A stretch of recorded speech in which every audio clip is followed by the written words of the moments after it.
Ko'p ota-onalarimiz bola qancha issiq tutilgan bo'lsa, shuncha bola uchun ideal muhit deb hisoblaydi, lekin aslida bu unday degani emas. Assalomu alaykum hurmatli kuzatuvchilar. Bugun men sizlar bilan bolalardagi allergiyali toshmalar turlari va ularni ajratish haqida gaplashamiz. Xo'p, bularni qanaqa qilib ajratamiz? Bola tug'ilgandan to chillasi chiqqunicha yuzida toshmalari toshadi. Ba'zan bu holatda ota-onalarimiz qo'rqib ketadi. Nima bu?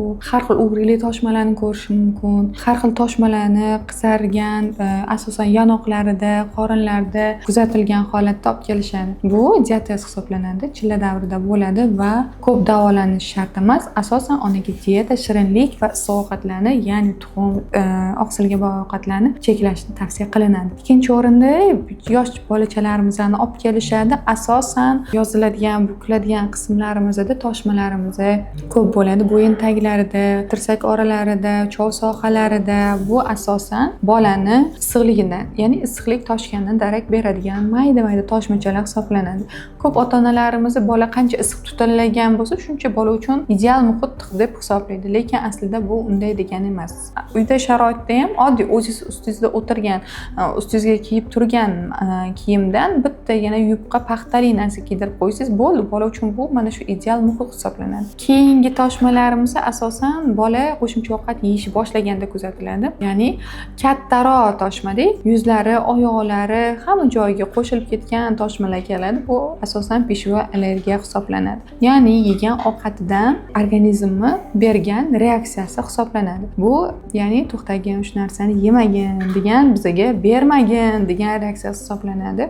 Agarda toshmalar har xil ko'rinishda, bittasi endi toshyapti, bittasi suvli, endi suv yorib bo'lgan, ustida qora qoplagan bo'ladigan bo'lsa, bu virusli suv ichak kasalligidan dalolat beradi.